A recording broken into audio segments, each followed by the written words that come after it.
Okay, ದೇವರು ನಿಮ್ಮನ್ನ ಅತ್ಯಧಿಕವಾಗಿ ಆಶೀರ್ವಾದ ಮಾಡಲಿ. ಸಮಯದಲ್ಲಿ ಕೆಲವು ವಾರಗಳಿಂದ ಒಂದು ವಿಷಯದ ಕುರಿತಾಗಿ ನಾವು ನೋಡ್ತಾ ಬರ್ತಾ ಇದ್ದೇವೆ. ಆ ವಿಷಯದ ಅಂಶ ಟೈಟಲ್ ಏನಾಗಿತ್ತು? ಯಾರಾದ್ರೂ ನೆನಪು ಮಾಡ್ತೀರಾ?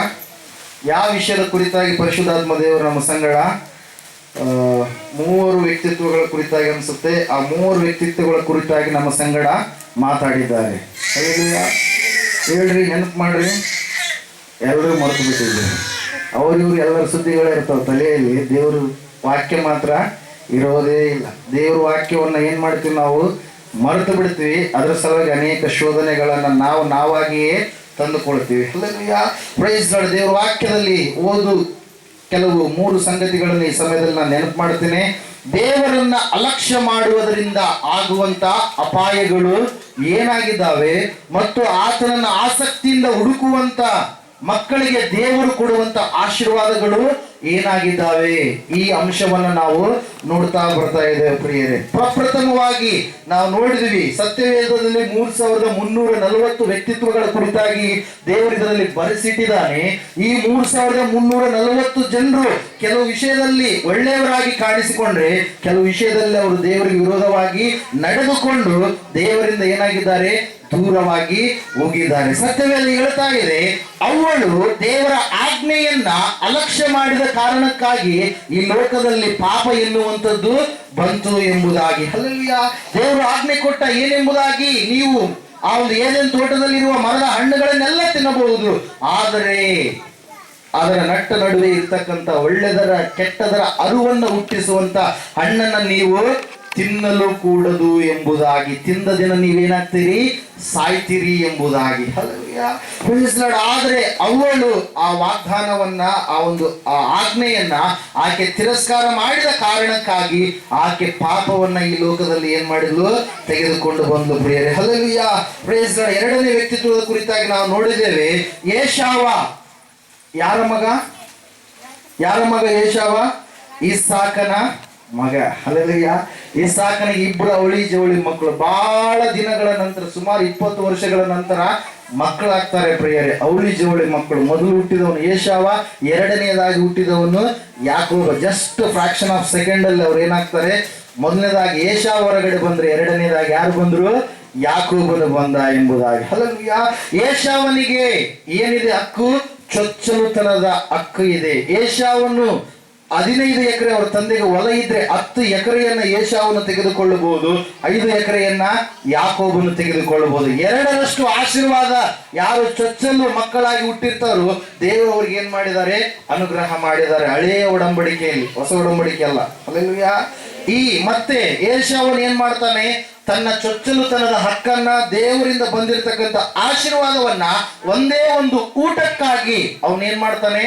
ಅದನ್ನು ಕಳೆದುಕೊಳ್ತಾನೆ ಪ್ರಿಯರೇ. ಹಲ್ಲೆಲೂಯಾ. ಆಮೇಲೆ ಕಳೆದುಕೊಂಡ ಮೇಲೆ ಆಶೀರ್ವಾದ, ದೇವರನ್ನು ಬೇಡಿಕೊಳ್ತಾ ಇದ್ದಾನೆ, ತಂದೆಯನ್ನ ಬೇಡಿಕೊಳ್ತಾ ಇದ್ದಾನೆ. ತಂದೆಯೇ ನನ್ನನ್ನು ಆಶೀರ್ವಾದ ಮಾಡು ಅಂತೇಳಿ ಎಷ್ಟು ಕೇಳಿದ್ರು ಕೂಡ ಆಶೀರ್ವಾದ ಮಾಡೋದಕ್ಕೆ ಸಾಧ್ಯ ಆಗಲಿಲ್ಲ. ಒಂದು ಸಾರಿ ಆಶೀರ್ವಾದ ಹೋದ ಮೇಲೆ ಇನ್ನೊಂದ್ಸರಿ ಮಾಡೋದಕ್ಕೆ ಸಾಧ್ಯ ಇಲ್ಲ ಪ್ರಿಯರ. ಆಶೀರ್ವಾದವನ್ನು ಯಾರು ಪಡೆದುಕೊಂಡ್ರು? ಯಾಕೋಬನು ಪಡೆದುಕೊಂಡ. ಹಲ್ಲೆಲೂಯಾ. ಏಷಾವ ಒಂದು ಒಪ್ಪತ್ತು ಊಟಕ್ಕಾಗಿ ಏನ್ ಮಾಡಿದ? ಚೊಚ್ಚಲುತನದ ಹಕ್ಕನ್ನ, ದೇವರಿಂದ ಬರುವಂತ ಆಶೀರ್ವಾದವನ್ನ ಏನ್ ಮಾಡಿದ? ಕಳೆದುಕೊಂಡ. ಮತ್ತೆ ಪುನಃ ಅದನ್ನು ಪಡೆದುಕೊಳ್ಳುವುದಕ್ಕೆ ಅವನಿಂದ ಆಗಲಿಲ್ಲ. 3ನೇ ವ್ಯಕ್ತಿತ್ವವನ್ನು ನಾವು ನೋಡಿದ್ವಿ. ಲೋಟನ ಹೆಂಡತಿ ಯಾರ ಮಾತನ್ನ ತಿರಸ್ಕಾರ ಮಾಡಿದ್ಲು? ಯಾರ ಮಾತನ್ನ ಅಲಕ್ಷ್ಯ ಮಾಡಿದ್ಲು?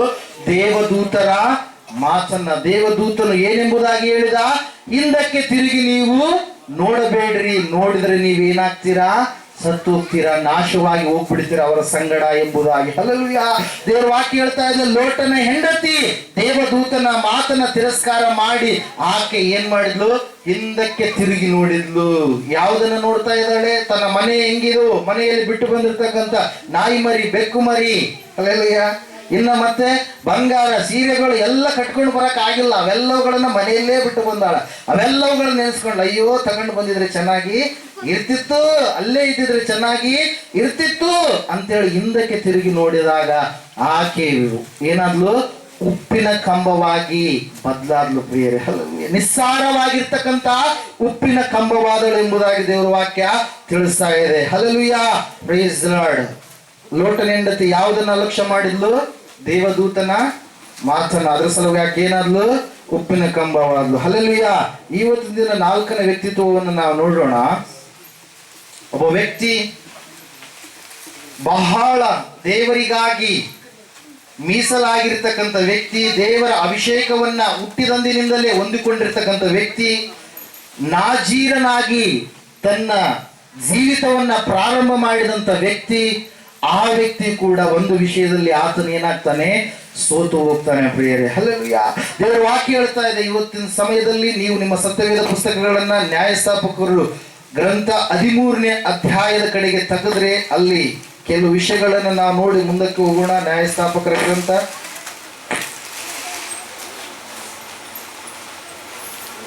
13ನೇ ಅಧ್ಯಾಯ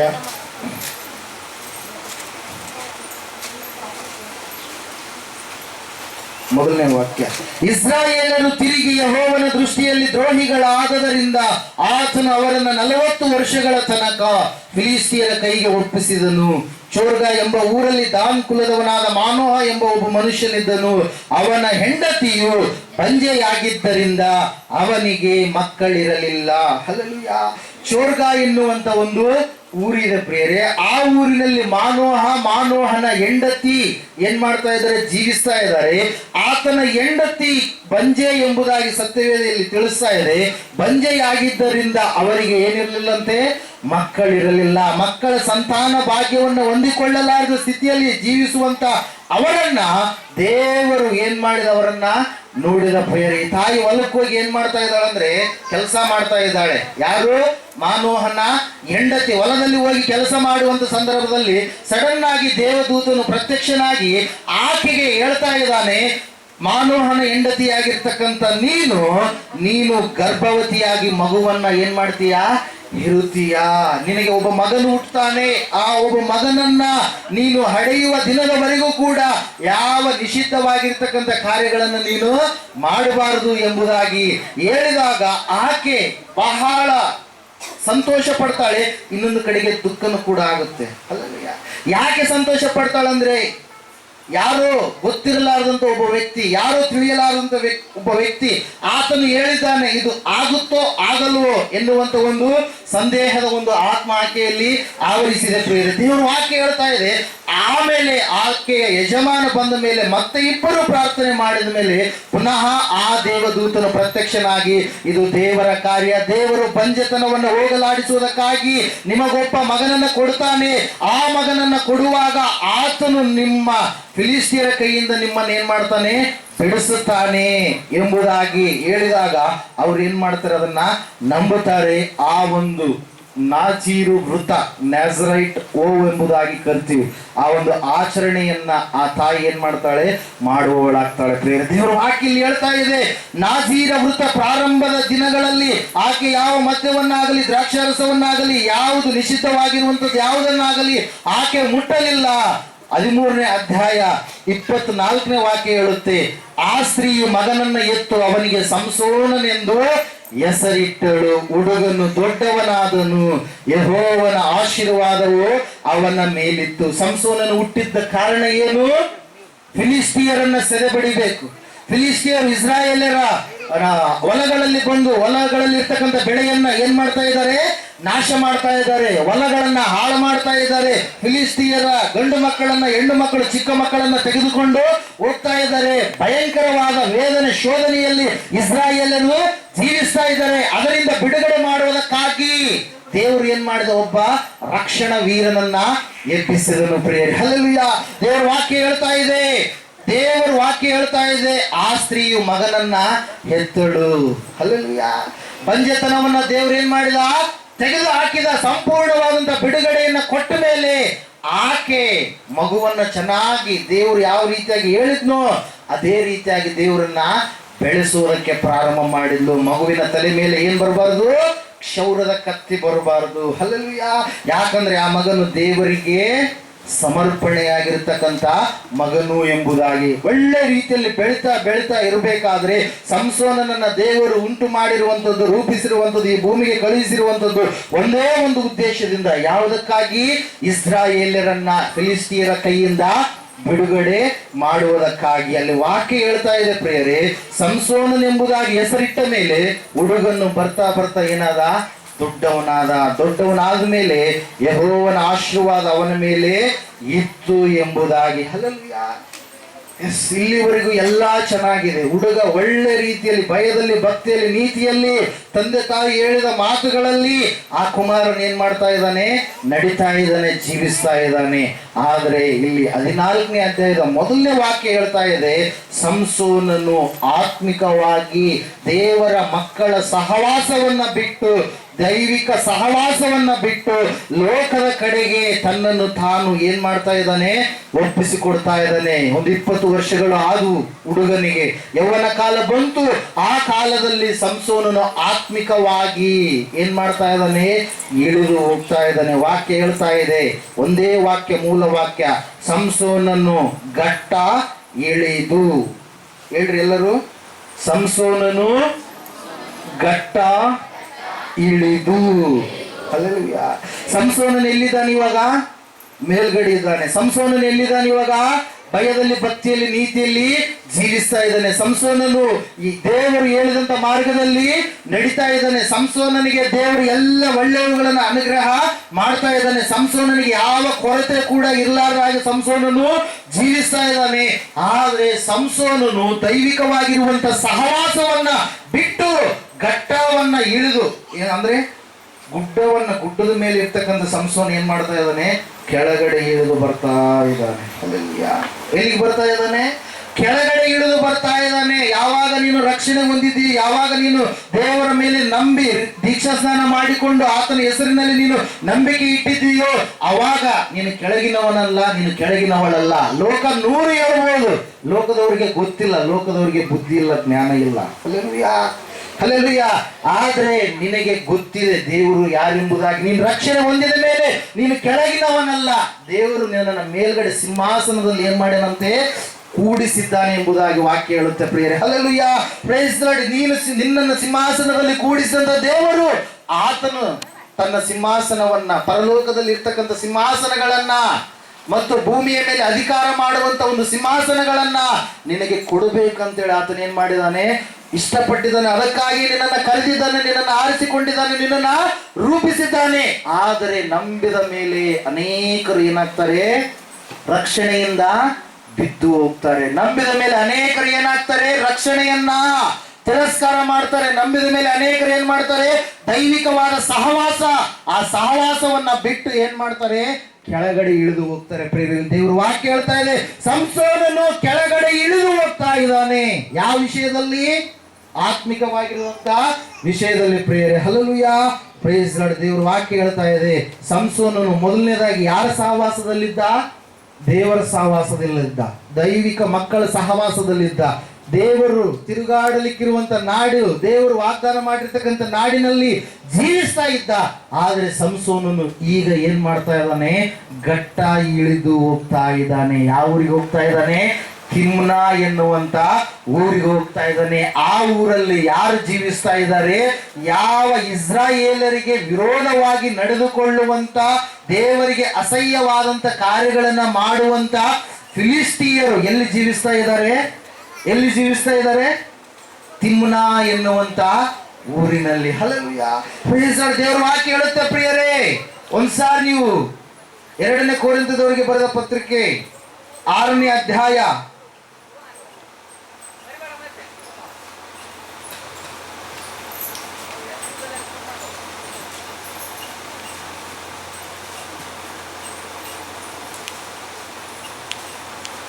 ಕ್ರಿಸ್ತ ನಂಬಿಕೆ ಇಲ್ಲದವರೊಂದಿಗೆ ಸೇರಿ ಇಜ್ಜೋಡಾಗಬೇಡಿರಿ. ಧರ್ಮಕ್ಕೂ ಅಧರ್ಮಕ್ಕೂ ಜೊತೆಯೇನು, ಬೆಳಕಿಗೂ ಕತ್ತಲೆಗೂ ಐಕ್ಯವೇನು, ಕ್ರಿಸ್ತನಿಗೂ ಸೈತಾನನಿಗೂ ಒಡನಾಟವೇನು, ನಂಬುವವನಿಗೂ ನಂಬದೆ ಇರುವವನಿಗೂ ಪಾಲುಗಾರಿಕೆ ಏನು, ದೇವರ ಮಂದಿರಕ್ಕೂ ವಿಗ್ರಹಗಳಿಗೂ ಒಪ್ಪಿಗೆ ಏನು. ಹಲ್ಲೆಲೂಯಾ. 5 ರೀತಿಯಾಗಿ 2 ವಿವಿಧವಾದಂತ ಅಪೋಸಿಟ್ ಅಲ್ಲಿ ಇರ್ತಕ್ಕಂಥ ರಾಜ್ಯಗಳ ಕುರಿತಾಗಿ ಪೌಲನು ಇಲ್ಲಿ ಪತ್ರಿಕೆಯಲ್ಲಿ ಬರಿತಾ ಇದ್ದಾನೆ ಪ್ರಿಯರೇ. ಮೊದಲನೇದಾಗಿ ಹೇಳ್ತಾ ಇದ್ದಾನೆ, ಧರ್ಮ ಅಧರ್ಮ. ಹಲ್ಲೆಲೂಯಾ. ದೇವರನ್ನು ನಂಬುವುದೇ ಧರ್ಮ, ಪಾಪ ಕ್ರಿಯೆಗಳನ್ನು ಬಿಡುವುದೇ ಧರ್ಮ. ಹಲ್ಲೆಲೂಯಾ. ನಿಜವಾದ ಸತ್ಯವಾದ ದೇವರನ್ನ ತಿಳಿದುಕೊಂಡು ಆತನ ಮಾರ್ಗದಲ್ಲಿ ನಡೆಯುವಂತದ್ದೇ ಧರ್ಮ. ಹಲ್ಲೆಲೂಯಾ. ಇಲ್ಲಿ ವಾಕ್ಯ ಹೇಳ್ತಾ ಇದೆ, ಧರ್ಮಕ್ಕೂ ಅಧರ್ಮಕ್ಕೂ ಜೊತೆ ಆಗುತ್ತಾ? ಆಗೋದೇ ಇಲ್ಲ. ಮತ್ತೆ ಹೇಳ್ತಾ ಇದ್ದಾನೆ, ಬೆಳಕಿಗೂ ಕತ್ತಲಿಗೂ. ಬೆಳಕು ಕತ್ತಲು ಎರಡು ಹಿಂಗ ಒಂದೇ ಸರಿ ಕೂಡ್ತಾವ? ಕೂಡಲ್ಲ. ಬೆಳಕಾದ್ರೂ ಇರ್ಬೇಕಿದ್ರೆ ಕತ್ತಲಾದ್ರೂ ಕೂಡ ಇರಬೇಕು. ದೇವರ ವಾಕ್ಯ ಹೇಳ್ತಾ ಇದೆ, ಬೆಳಕಿಗೂ ಕತ್ತಲಿಗೂ ಐಕ್ಯವೇನು? ಕ್ರಿಸ್ತನಿಗೂ ಸೈತಾನನಿಗೂ ಒಡನಾಟವೇನು? ಕ್ರಿಸ್ತನು ಅಭಿಷಕ್ತನಾಗಿರುವಂತ ದೇವರು, ವಿಶೇಷವಾಗಿ ಅಭಿಷೇಕಿಸಲ್ಪಟ್ಟವನು, ಪಾಪಗಳಿಂದ ನಮ್ಮೆಲ್ಲರನ್ನ ಬಿಡಿಸುವುದಕ್ಕಾಗಿ ಲೋಕಕ್ಕೆ ಬಂದಿರುವಂತ ದೇವರಿಗೂ ಪಾಪಕ್ಕೆ ಪ್ರಚೋದನೆ ಕೊಡುವಂತ ಸೈತಾನನಿಗೂ ಒಡನಾಟವೇನು? ಹಲ್ಲೆಲೂಯಾ. ನಾವು ನಂಬಿದ್ದೇವೆ, ನಂಬುವವನಿಗೂ ನಂಬದೆ ಇರುವವನಿಗೂ ಏನಂತ ಹೇಳ್ತಾ ಇದೆ ವಾಕ್ಯ? ಪಾಲುಗಾರಿಕೆ ಏನು? ಹಲ್ಲೆಲೂಯಾ. ನೀನು ನಂಬಿದ್ದೀಯಾ? ಯಾರನ್ನ ನಂಬಿದೀಯ ನೀನು? ಬಾದ್ರಲ್ಲ ಏರು ನಂಬಿದೀಯಾ? ಯಾರು ನಂಬಿದೀಯ ನೀನು? ಸೃಷ್ಟಿಕರ್ತನಾದ ದೇವರನ್ನ, ನಿನ್ನನ್ನು ಉಂಟು ಮಾಡಿದಂತ ದೇವರನ್ನ. ನೀನು ಎಲ್ಲಿಂದ ಬಂದಿದ್ದೀಯೋ ಅದನ್ನ ನೀನೇನ್ ಮಾಡಿದೀಯ? ಆತನನ್ನು ನಂಬಿದ ಮೇಲೆ ನೀನು ತಿಳಿದುಕೊಂಡಿದೀಯ. ಹಲ್ಲೆಲೂಯಾ. ನಂಬುವವನಿಗೂ ನಂಬದೆ ಇರುವವನಿಗೂ ಪಾಲುಗಾರಿಕೆ ಏನು? ದೇವರ ಮಂದಿರಕ್ಕೂ ವಿಗ್ರಹಗಳಿಗೂ ಒಪ್ಪಿಗೆ ಏನು? ದೇವರ ಮಂದಿರ ಯಾರಾಗಿದ್ದೇವೆ? ನಾವೇ ಆಗಿದ್ದೇವೆ. ಹಲ್ಲೆಲೂಯಾ. ಇದರ ಒಳಗಡೆ ಪಾಪದ ಪ್ರಚೋದನೆ ತುಂಬುವಂತ ಕಾರ್ಯಗಳು ನಡೆಯುವುದಾದರೆ ಅದಕ್ಕೂ ಮತ್ತು ದೇವರ ಮಂದಿರಕ್ಕೂ ಒಪ್ಪಿಗೆ ಏನು? 5 ರೀತಿಯಾಗಿ ಏನ್ ಮಾಡ್ತಾ ಇದ್ದಾನೆ ಪೌಲನು ಇಲ್ಲಿ ತಿಳಿಸ್ತಾ ಇದ್ದಾನೆ ಪ್ರಿಯರೇ. ಇಲ್ಲಿ ದೇವರ ವಾಕ್ಯದಲ್ಲಿ ನಾವು ನೋಡ್ತಾ ಇದ್ದೇವೆ, ವಾಕ್ಯ ತಿಳಿಸ್ತಾ ಇದೆ, ಪೌಲನು ಸ್ಪಷ್ಟವಾಗಿ ಹೇಳಿದಾನೆ, ಕ್ರಿಸ್ತ ನಂಬಿಕೆ ಇಲ್ಲದವರೊಂದಿಗೆ ಸೇರಿ ನೀವೇನಾಗ್ಬೇಡ್ರಿ, ಇಜ್ಜೋಡಾಗ್ಬೇಡ್ರಿ. ಹಲ್ಲೆಲೂಯಾ. ನೀವು ಒಳ್ಳೇದು ಮಾಡ್ತಾ ಇರ್ತೀರಿ, ಆದ್ರೆ ಅವನೇನ್ ಮಾಡ್ತಾನೆ, ಅವ್ರೊಳಗಡೆ ಒಕ್ಕೊಂಡು ಕೆಟ್ಟದಕ್ಕೆ ಪ್ರೇರೇಪಣೆ ಕೊಡ್ತಾ ಇರ್ತಾನೆ. ನಂದೇ ಹಿಡ್ಕೊಳ್ರಿ. ಹಲ್ಲೆಲೂಯಾ. ನಾವು 10th ಕ್ಲಾಸ್ ಎಕ್ಸಾಮ್ ಬರೆಯಕ್ಕೆ ಹೋದ್ವಿ. ಎಲ್ಲಿಗೆ? ಸಿಂಧನೂರಾಗಿ. ಅಲ್ಲಿವರೆಗೂ ನಮಗೆ ಸಿನಿಮಾಗಳ ಪರಿಚಯ ಇರಲಿಲ್ಲ. ಹಲ್ಲೆಲೂಯಾ. ಅಲ್ಲಿ ಹೋದ ಮೇಲೆ ಒಂದು ಲಾಡ್ಜಲ್ಲಿ ಇದ್ದಂಥ ಸಂದರ್ಭದಲ್ಲಿ ಅವರೆಲ್ಲ ಮೊದಲೆಲ್ಲ ನೋಡಿದಂಥವ್ರು ಸಿನಿಮಾಗಳನ್ನು. ಅವರ ಸಹವಾಸದಿಂದಾಗಿ ನಾನು ಕೂಡ ಏನು ಮಾಡಿದೆ, ಸಿನಿಮಾ ನೋಡುವಂಥದ್ದನ್ನು ಕಲಿತೆ. ಹಂಗೆ ಮುಂದುವರಿತು. ಹಲ್ಲೆಲೂಯಾ. ಕಾಲೇಜ್ ಮುಗಿಸೋದು, ಸಿನಿಮಾಕ್ಕೆ ಹೋಗೋದು, ಇಲ್ಲಾಂದ್ರೆ ಕಾಲೇಜ್ ಬಿಡೋದು, ಸಿನಿಮಾಕ್ಕೆ ಹೋಗೋದು. ಫ್ರೆಂಡ್ಸ್ ಜೊತೆ ಫ್ರೆಂಡ್ಶಿಪ್ ಭಾಳ ಮುಖ್ಯ. ಬರಲಿಲ್ಲ ಅಂದರೆ ಮತ್ತೆ ಮುಂದೆ ನಾವು ಮಾತಾಡಲ್ಲ. ಹಲ್ಲೆಲೂಯಾ. ಹಿಂಗೆ ಮುಂದುವರ್ತು ಡಿಗ್ರಿ 2nd ಇಯರ್ವರೆಗೂ ಕೂಡ ಹಂಗೆ ಮುಂದುವರ್ಕೊಂತೇ ಬಂತು. ಹೇಳ್ತಾರೆ, ಇಲ್ಲ ಹೊಸ ಫಿಲ್ಮ್ ರಿಲೀಸ್ ಆಗಿ, ತೆಲುಗು ಕನ್ನಡ ಚೆನ್ನಾಗೈತೆ, ಭಾಳ ಚೆನ್ನಾಗೈತೆ ಒಂದು ಕರ್ಕೊಂಡು ಹೋಗ್ತಾ ಇದ್ರು. ಇಲ್ಲಿವರೆಗೂ ಡಿಗ್ರಿವರೆಗೂ ಪ್ರಿಯರೇ, 2nd ಇಯರ್ವರೆಗೂ. ಹಲ್ಲೆಲೂಯಾ. ಆಮೇಲೆ ದೇವರು ಏನ್ ಮಾಡಿದ, ಅದರಿಂದ ತಪ್ಪಿಸಿದ, ಅದರಿಂದ ಬಿಡುಗಡೆ ಕೊಟ್ಟ. ಹಲ್ಲೆಲೂಯಾ.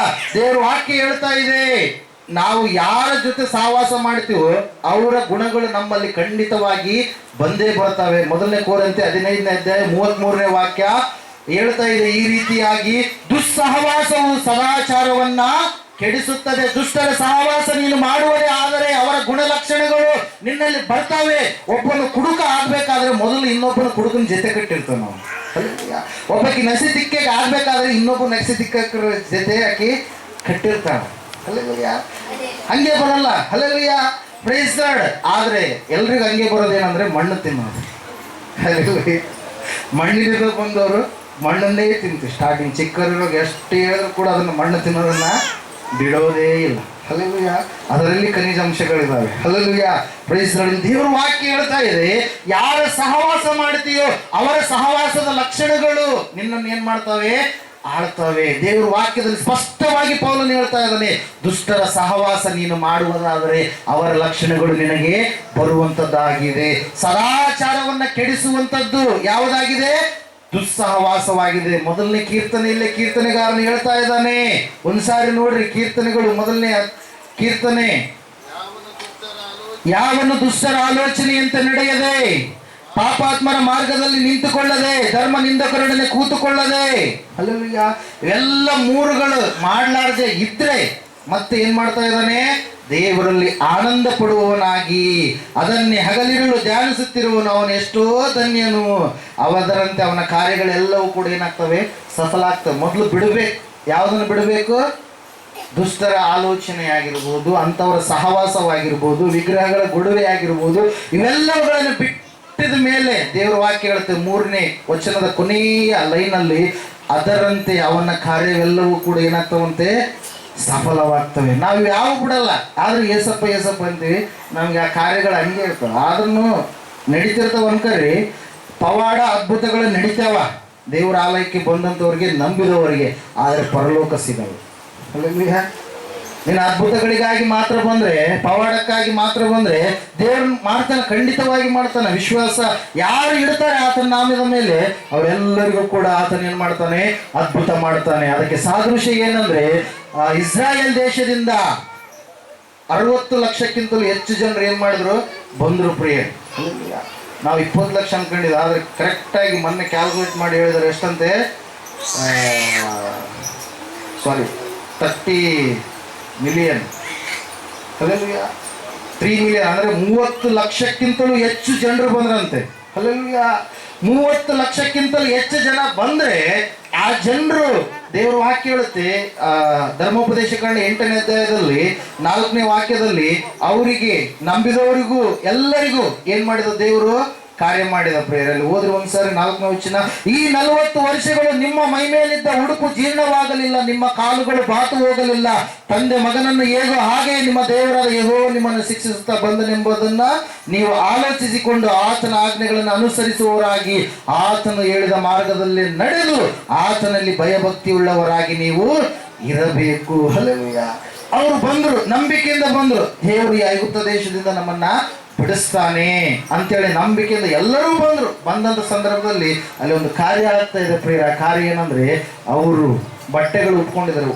ಅಲ್ಲಿ ಅರಣ್ಯದಲ್ಲಿ ಹುಟ್ಟಿರ್ತಕ್ಕಂಥ ಮಕ್ಕಳು 40 ವರ್ಷ ಬರೋವರೆಗೂ ಕೂಡ ಅವ್ರಿಗೆ ಏನಿದಾವೆ ಬಟ್ಟೆಗಳು ಹಂಗೆ ಇನ್ಕ್ರೀಸ್ ಆಗ್ತಾ ಇದ್ದಾವೆ. ಅವ್ರ ಚಪ್ಪಲಿಗಳು ಕೂಡ ಏನಾಗ್ತಾ ಇಲ್ಲಂತೆ, ಸವೆದು ಹೋಗ್ತಾ ಇಲ್ಲ. ಅಂತಹ ಅದ್ಭುತ ಅವರು ಕಂಡ್ರು.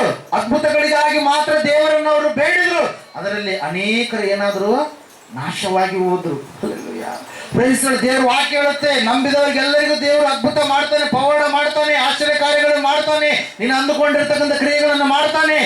ಆದರೆ ನೀನು ಪರಲೋಕ ಬೇಕಂದ್ರೆ ನೀನೇನ್ ಮಾಡಬೇಕು, ನಂಬಿ ದೀಕ್ಷಾ ಸ್ನಾನ ಮಾಡಿಸಿಕೊಂಡು ರಕ್ಷಣೆಯನ್ನು ಹೊಂದಿ ದೇವರ ಮಾರ್ಗದಲ್ಲಿ ನೀನು ನಡೆಯುವವನಾಗಿರ್ಬೇಕು. ಇಲ್ಲಿ ದೇವರ ವಾಕ್ಯ ಹೇಳ್ತಾ ಇದೆ, ಈ ವ್ಯಕ್ತಿ ಯಾರು, ಈ ವ್ಯಕ್ತಿ ಯಾರು, ಸಂಸೋನ.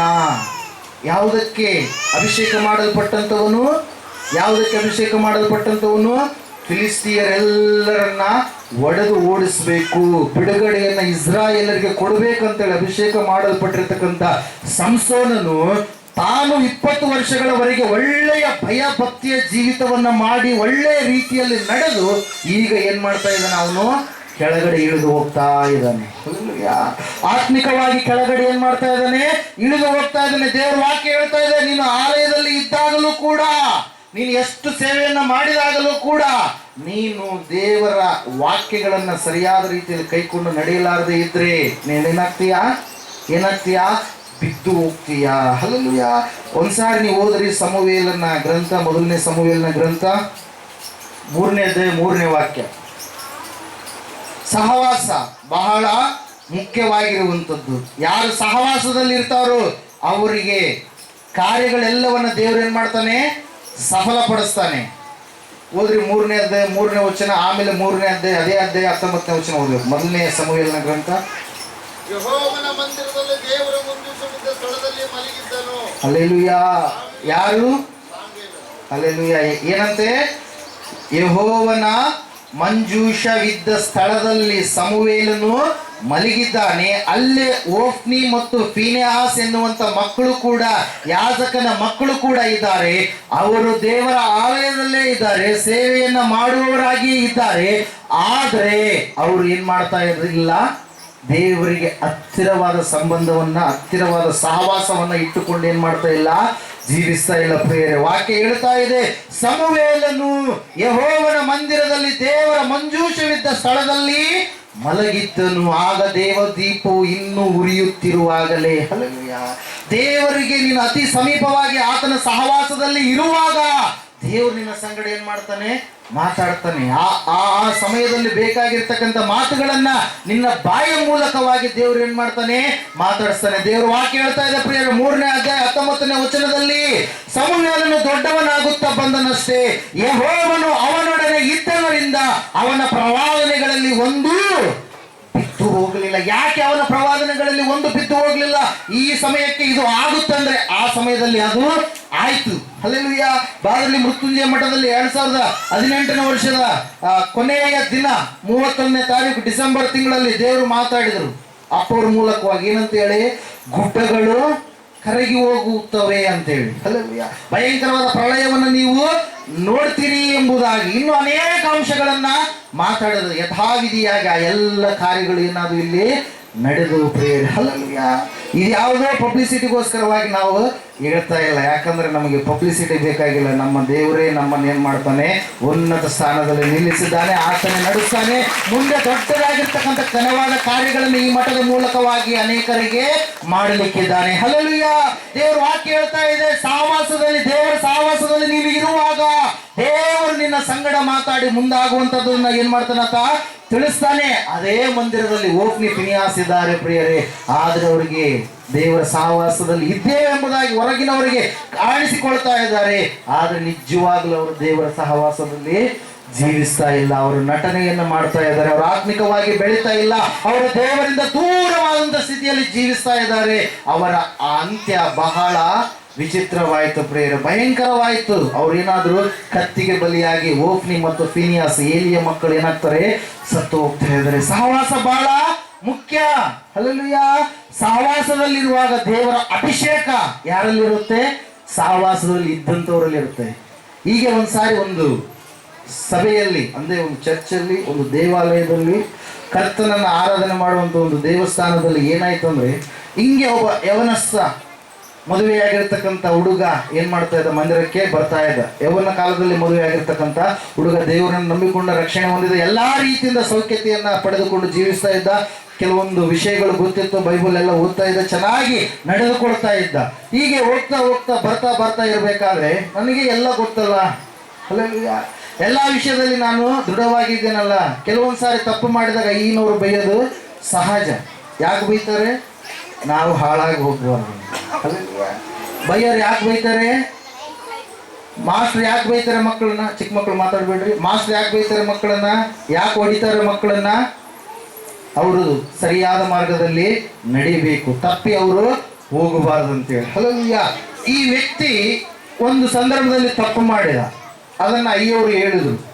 ಆಮೇಲೆ ಆತ, ನನಗೆ ಎಲ್ಲ ಗೊತ್ತುಂಟು, ನಾನು ಯಾಕೆ ಮಂದಿರಕ್ಕೆ ಬರಬೇಕು, ನಾನು ಮನೆಯಲ್ಲಿದ್ದುಕೊಂಡೆ ದೇವರ ಒಂದು ಸಹವಾಸವನ್ನು ನಾನು ಮಾಡ್ತೀನಿ, ಮನೆಯಲ್ಲಿದ್ದುಕೊಂಡೆ ಎಲ್ಲ ಕಾರ್ಯಗಳನ್ನು ನಾನು ಬಲ್ಲವನಾಗಿದ್ದೇನೆ, ವೇದ ವಾಕ್ಯ ನನಗೆ ಗೊತ್ತು, ಹಾಡುಗಳು ನನಗೆ ಗೊತ್ತು, ಆರಾಧನೆ ನನಗೆ ಗೊತ್ತು, ಎಲ್ಲ ನನಗೆ ಗೊತ್ತು, ನಾನು ಯಾಕ ಹೋಗ್ಲಿ ಅಂತೇಳಿ ಏನ್ ಮಾಡ್ಬಿಟ್ಟ, ಮಂದಿರಕ್ಕೆ ಬರುವಂಥದ್ದೇ ಬಿಟ್ಟು ಪ್ರೇರಣೆ.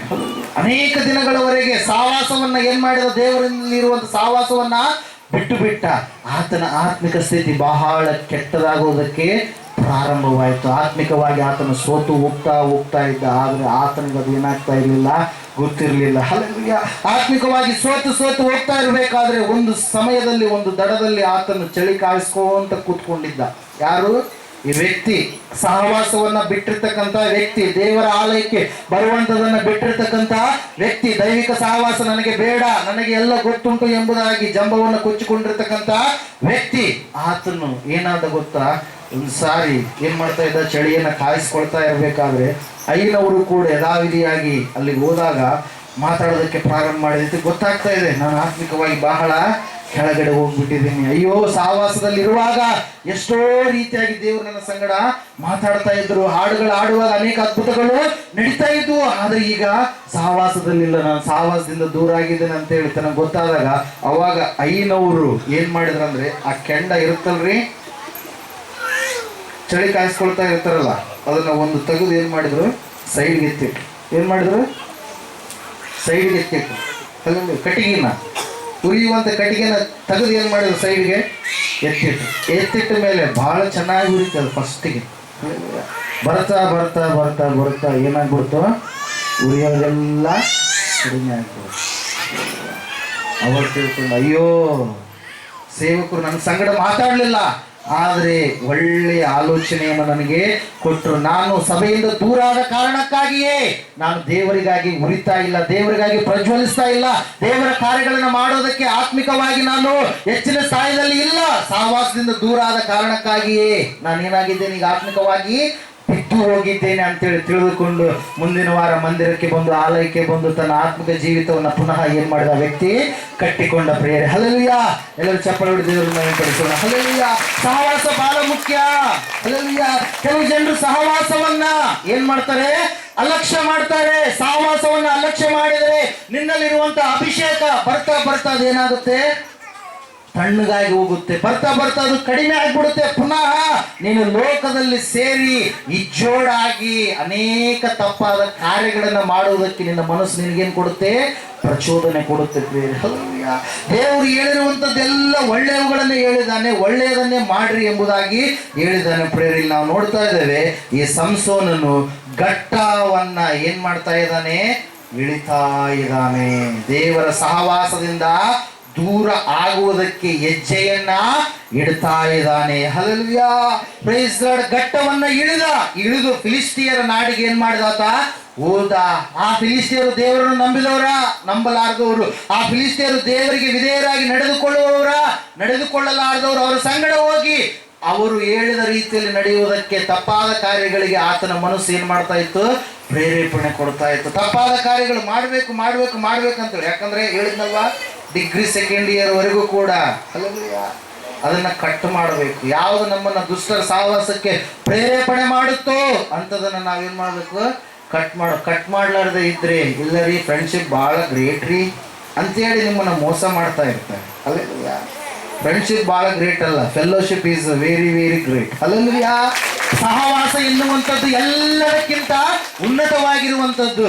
ಫೆಲ್ಲೋಶಿಪ್ ಏನ್ ಕೊಡುತ್ತೆ ನಮಗೆ, ದೇವರ ಅಭಿಷೇಕವನ್ನು ಕೊಡುತ್ತೆ, ಪರಲೋಕವನ್ನ ಕೊಡುವಂಥದ್ದಾಗಿದೆ. ಪ್ರಿಯ ದೇವರ ವಾಕ್ಯ ಹೇಳ್ತಾ ಇದೆ, ಆ ಸಂಸೋನನ್ನು ಘಟ್ಟವನ್ನ ಇಳಿದು ಏನ್ ಮಾಡ್ತಾ ಇದ್ದಾನೆ, ಕೆಳಗಡೆ ಹೋಗ್ತಾ ಇದ್ದಾನೆ. ಯಾಕೆ ಈ ಅಂಶವನ್ನು ಹೇಳ್ತಾ ಇದ್ದಾನೆ ಅಂದ್ರೆ, ಲೂಕನು ಬರೆದ ಸುವಾರ್ತೆಯಲ್ಲಿ ಯೇಸಪ್ಪ ಅವರು ಒಂದು ಮಾತನ್ನು ಹೇಳ್ತಾ ಇದ್ದಾರೆ. 10ನೇ ಅಧ್ಯಾಯದಲ್ಲಿ ಆ ವಾಕ್ಯ ಇರುತ್ತೆ ನೋಡ್ರಿ. ಒಂದ್ಸಾರಿ 30ನೇ ವಚನ, ಲೂಕನು ಬರೆದ ಸುವಾರ್ತೆ 10ನೇ ಅಧ್ಯಾಯ 30ನೇ ವಚನ.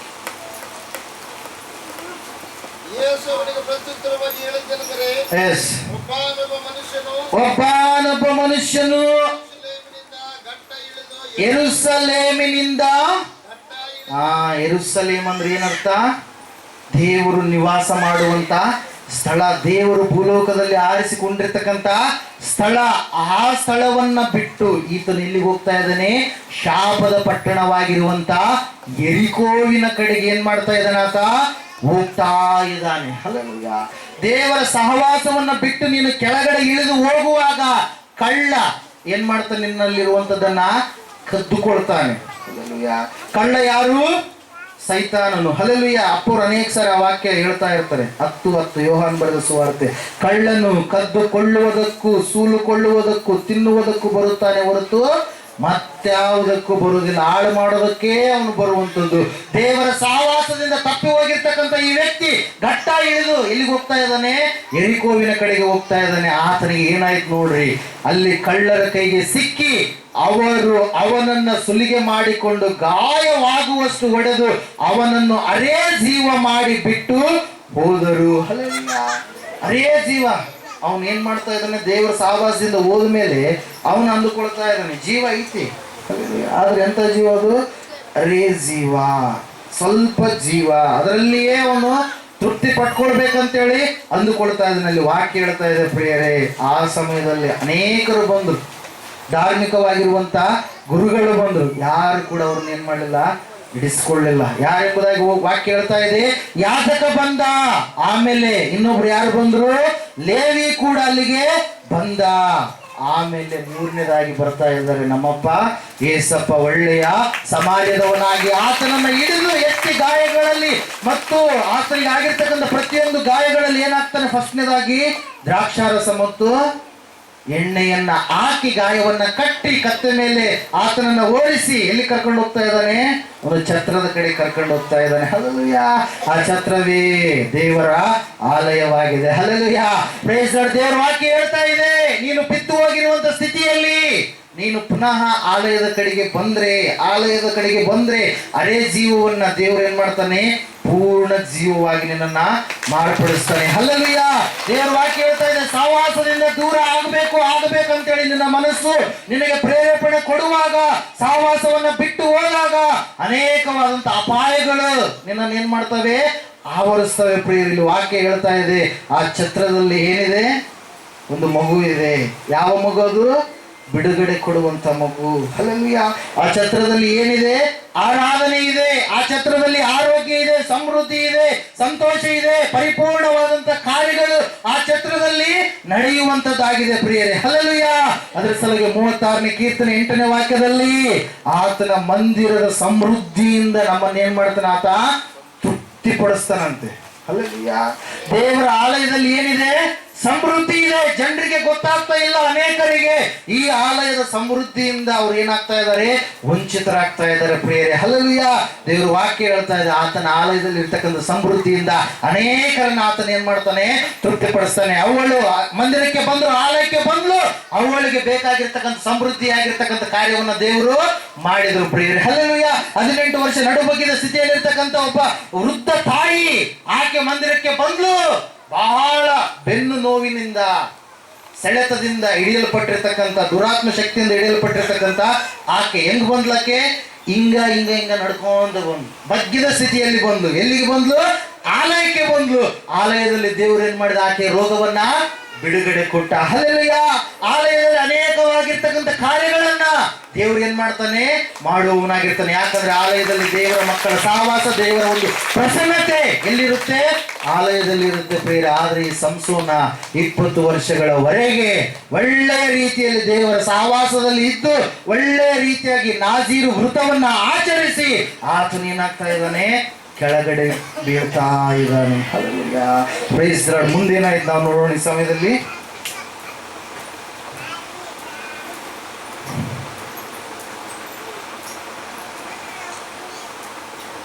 ನ್ಯಾಯಸ್ಥಾಪಕರ ಗ್ರಂಥ ತಂದಿದ್ದೀರಾ?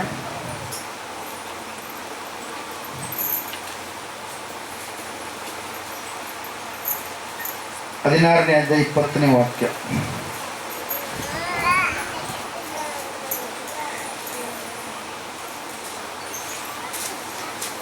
ಆಗ ಅವಳು, ಸಂಸೋನನೇ, ಫಿಲಿಷ್ಟಿಯರು ಬಂದಿದ್ದಾರೆಂದು ಕೂಗಲು ಅವನು ಎಚ್ಚೆತ್ತು ಮುಂಚಿನಂತೆ ಈಗಲೂ ಕೊಸಿರಿಕೊಂಡು ಹೋಗುವೆನು ಅಂದುಕೊಂಡನು. ಆದರೆ ಯೆಹೋವನು ತನ್ನನ್ನು ಬಿಟ್ಟು ಹೋಗಿದ್ದಾನೆಂಬುದು ಅವನಿಗೆ ತಿಳಿಯಲಿಲ್ಲ. ಹಲ್ಲೆಲೂಯಾ. Praise Lord. ದೇವರ ವಾಕ್ಯ ಹೇಳ್ತಾ ಇದೆ, ಸಂಸೋನನು ಆ ಫಿಲಿಷ್ಟಿಯರ ನಾಡಿನ ಕಡೆಗೆ ಹೋಗುವಂಥದ್ದು ಮಾತ್ರವಲ್ಲ, ಅಲ್ಲಿ ಇರುವಂತ ಕೆಲವು ಗುಣಲಕ್ಷಣಗಳನ್ನ ತನ್ನಗೆ ಏನ್ ಮಾಡಿದಾತ? ಅಂಟಿಸಿಕೊಂಡ ಪ್ರಿಯರೇ. ಮೊದಲನೇದಾಗಿ ಮದುವೆ ಮಾಡಿಕೊಳ್ಬೇಕು ಅಂತೇಳಿ ಹೋದ. ಆಮೇಲೆ ಆಕೆಯ ಒಟ್ಟಿಗೆ ಎಂಗೇಜ್ಮೆಂಟ್ ಅನ್ನ ಏನ್ ಮಾಡ್ದ? ಮಾಡಿಕೊಂಡ ಮೇಲೆ ಮದುವೆ ಆಗ್ಬೇಕಂತೇಳಿ ನೆಕ್ಸ್ಟ್ ಸರಿಗೆ ಹೋದ್ರೆ ಆಕೆ ಅಲ್ಲಿ ಇರಲಿಲ್ಲ. ಆಕೆಯ ಸಲುವಾಗಿ ಜಗಳ ಆಡಿದ, ಅನೇಕ ತಪ್ಪಾದ ಕಾರ್ಯಗಳನ್ನು ಮಾಡುವುದಕ್ಕೆ ಹೋದ ಪ್ರಿಯರೇ. ಮತ್ತೆ ಇನ್ನೊಂದು ಸಾರಿ ವ್ಯಭಿಚಾರದ ಕಾರ್ಯಕ್ಕೆ ಆತನು ಹೋಗ್ತಾನೆ. ದೇವರು ಆರಿಸಿಕೊಂಡದ್ದು ಯಾವುದಕ್ಕಾಗಿಯೇ? ನೀನು ನಾಜೀರನಾಗಿ ನೀನು ಬಾಳಬೇಕು, ಫಿಲಿಸ್ತೀಯರನ್ನ ನೀನು ಸೆರೆಬಡಿಬೇಕು, ಇಸ್ರಾಯೇಲರಿಗೆ ಪರಿಪೂರ್ಣವಾದ ಬಿಡುಗಡೆಯನ್ನು ನೀನು ಕೊಡಬೇಕು ಅಂತೇಳಿ ಆರಿಸಿಕೊಂಡಿರ್ತಕ್ಕಂಥ ಸಂಸೋನ ತಪ್ಪಾದ ರೀತಿಯಲ್ಲಿ ನಡೀತಾ ಇದ್ದಾನೆ. ಸಂಸೋನನ ಬಲ ಶಕ್ತಿ ಎಲ್ಲಿತ್ತು? ಸಂಸೋನನ ಕೂದಲುಗಳು 7 ಜಡೆಗಳು. ಇವತ್ತಿನ ದಿನ ತಾಯಂದ್ರು ಜಡೆ ಉದ್ದ ಬರ್ಬೇಕಂತೇಳಿ ಯಾವ್ದ್ಯಾವುದೋ ಹಚ್ಕೊಂತಿರ್ತಾರೆ, ಹೌದಿಲ್ರಿ? ಜಡೆ ಉದ್ದ ಬರ್ಬೇಕಂತೇಳಿ ಯಾವ್ದಾವ್ದೋ ಹಚ್ಕೊಂತಿರ್ತಾರೆ. ಸಂಸೋನಿಗೆ 7 ಜಡೆಗಳು, ಉದ್ದನಾಗಿರ್ತಕ್ಕಂಥ ಜಡೆಗಳಿದ್ದು. ಯಾರಿಗೆ? ಸಂಸೋನನಿಗೆ ಪ್ರಿಯರೇ. ಆ ಜಡೆಗಳಲ್ಲಿಯೇ ಸಂಸೋನನಿಗೆ ಏನಿತ್ತು? ಬಲ ಇತ್ತು, ಶಕ್ತಿ ಇತ್ತು. ಹಲ್ಲೆಲೂಯಾ. ದೇವರು ವಾಕ್ಯ ಹೇಳ್ತಾ ಇದೆ, ಯಾವಾಗ ಈ ದೆಲೀಲ ಎನ್ನುವಂತ ಸ್ತ್ರೀಯ ಸಾವಾಸವನ್ನ ಮಾಡಿದನು, ದೇವರಿಗೆ ವಿರೋಧವಾದ ಕಾರ್ಯಗಳ ಕಡೆಗೆ ಆತನ ಮನಸ್ಸು ಪ್ರೇರೇಪಣೆ ಮಾಡ್ತಾ ಇತ್ತು. ಆ ಸಮಯದಲ್ಲಿ ಸಂಸೋನನ ಆತ್ಮಿಕವಾಗಿ ಕೆಳಗಡೆ ಕೆಳಗಡೆ ಕೆಳಗಡೆ ಕೆಳಗಡೆ ಬಿದ್ದು ಹೋಗುವುದಕ್ಕೆ ಪ್ರಾರಂಭವಾದ ಪ್ರೇರ. ಅದರ ಸಲಗೆ ಪೌಲನು ಹೇಳ್ತಾ ಇದ್ದಾನೆ, ಕ್ರಿಸ್ತನನ್ನು ನಂಬದವರೊಂದಿಗೆ ಸೇರಿ ನೀವು ಇಜ್ಜೋಡಾಗಬೇಡ್ರಿ. ಹಲ್ಲೆಲೂಯಾ.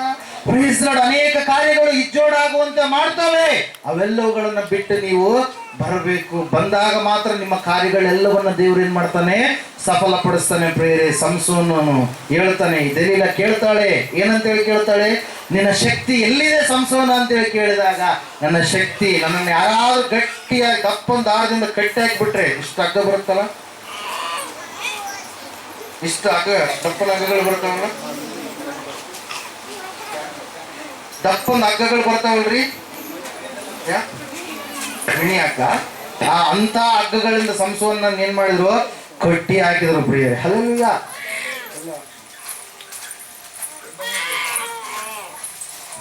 ಓಕೆ, ಕಟ್ಟಿ ಹಾಕಿದ್ರು. ಕಟ್ಟಿ ಹಾಕ್ಬಿಟ್ರೆ ನಮ್ದು ಏನಾಗ್ಬಿಡುತ್ತೆ, ಬಲ ಎಲ್ಲ ಹೋಗ್ಬಿಡುತ್ತೆ ಅಂತೇಳಿ ಏನ್ ಮಾಡ್ತಾ ಇದ್ದಾನೆ, ಹೇಳ್ತಾನೆ ಪ್ರಿಯರೇ. ಹಲ್ಲೆಲೂಯಾ.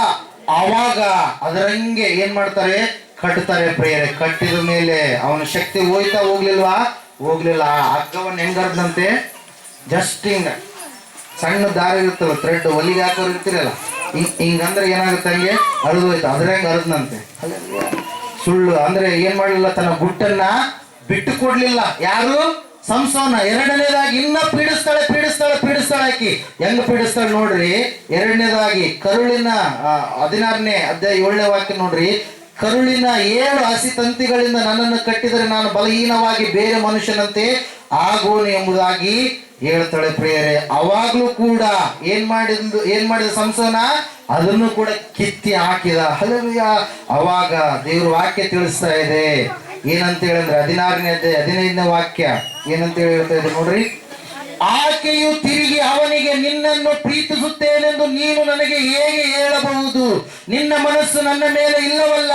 3 ಸಾರಿ ನನ್ನನ್ನ ಏನ್ ಮಾಡಿದಿ, ನೀನು ವಂಚಿಸಿದಿ. ಹಲ್ಲೆಲೂಯಾ. ಎಷ್ಟು ಸಾರಿ ಅಂತೆ, 3 ಸಾರಿ ವಂಚಿಸಿದಿ.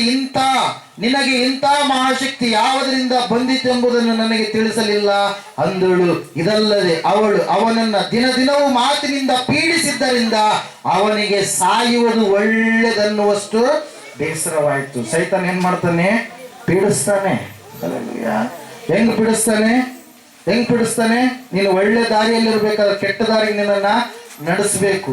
ಹೋಗೋಣ ಬಾ, ಆ ಕಡೆ ಹೋಗೋಣ ಬಾ ಅಂತೇಳಿ ಏನ್ ಮಾಡ್ತಾನೆ, ನಿನ್ನ ಪೀಡಿಸ್ತಾನೆ ಪೀಡಿಸ್ತಾನೆ ಪೀಡಿಸ್ತಾನೆ. 3 ವಿಷಯದಲ್ಲಿ ಸಂಸೋನನ್ ಏನ್ ಮಾಡಿದ, ತಪ್ಪಿಸಿಕೊಂಡ ಪ್ರಿಯರೇ. ಆದ್ರೆ ಆಕೆ ಪುನಃ ದಿನ ಯಾವಾಗಲೂ ಮುಂಜಾನೆ ಎದ್ದ ತಕ್ಷಣದಿಂದ ಹಿಡಿದು ರಾತ್ರಿ ಮಲಗೋವರೆಗೂ ಬರೀ ಅದೇ ಮಾತನ್ನು ಹೇಳಿದಾಗ ಆಕೆ ಬೇಸರಿಕೆಗೆ ಏನಾಗಿ ಆತ ತನ್ನ ಇಲ್ಲಿರುವಂತ ಎಲ್ಲಾ ಗುಟ್ಟವನ್ನು ಏನ್ ಮಾಡ್ತಾನೆ, ಬಿಟ್ಕೊಟ್ಬಿಡ್ತಾನೆ. ಹೇಳ್ತಾನೆ, ಈ ಸಮಯದಲ್ಲಿ ಏನಂತ ಹೇಳ್ತಾನೆ, ನನ್ನ ತಲೆಯ ಮೇಲೆ ಕ್ಷೌರ ಕತ್ತಿಯನ್ನು ಹಾಕಿದರೆ ನನ್ನಲ್ಲಿ ಇರ್ತಕ್ಕಂಥ ಶಕ್ತಿ ಏನಾಗುತ್ತೆ, ಹೊರಟು ಹೋಗ್ಬಿಡುತ್ತೆ ಅಂತೇಳಿ.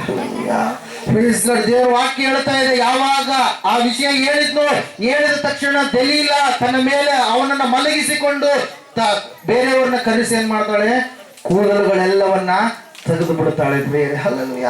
ತೆಗೆದ ಮೇಲೆ ಇವಾಗ ಹೇಳ್ತಾ ಇದ್ದಾಳೆ, 3 ಸಾರಿ ಆಕೆ ಫಿಲಿಷ್ಟ್ರು ಬಂದನು ಎಂದ ತಕ್ಷಣ ಎದ್ದು ಶಕ್ತಿವಂತನಾಗಿ ಪುನಃ ಏನ್ ಮಾಡಿದ, ತನ್ನ ಶಕ್ತಿಯನ್ನ ಪ್ರದರ್ಶನ ಮಾಡಿದ. ದೇವರ ಆತ್ಮ ಅವನ ಮೇಲೆ ಬರ್ತಾ ಇತ್ತು. ಆದ್ರೆ ಯಾವಾಗ ಕ್ಷೌರ ಕತ್ತಿ ತಲೆ ಕೂದಲುಗಳೆಲ್ಲ ತೆಗೆದ ಮೇಲೆ ಅವನಲ್ಲಿರುವಂತ ಶಕ್ತಿ ಎಲ್ಲ ಏನಾಯ್ತು, ಹೊರಟು ಹೋಗ್ಬಿಡ್ತು. ದೇವರು ಅವನನ್ನ ಬಿಟ್ಟ ಅಂತೇಳಿ ವಾಕ್ಯ ಹೇಳ್ತಾ ಇದೆ ಪ್ರಿಯರೇ. ಹಲ್ಲೆಲೂಯಾ. Praise the Lord. ಆ ಒಂದು ಸಮಯದಲ್ಲಿ ಸಂಸೋನನಿಗೆ ಏನಾಯ್ತು ಅಂದ್ರೆ, ಅವರ ಸಹವಾಸ ಮಾಡಿದ ಕಾರಣಕ್ಕಾಗಿ ಏನ್ ಕಳ್ಕೊಂಡವನು, ಅಭಿಷೇಕವನ್ನ ಕಳೆದುಕೊಂಡ. ಸಂಸೋನ್ ಅಂದ್ರೆ ನೀವು ಸಾಮಾನ್ಯವಾಗಿರ್ತಕ್ಕಂಥ ವ್ಯಕ್ತಿ ಅನ್ಕೊಂಡಿದ್ದೀರಾ.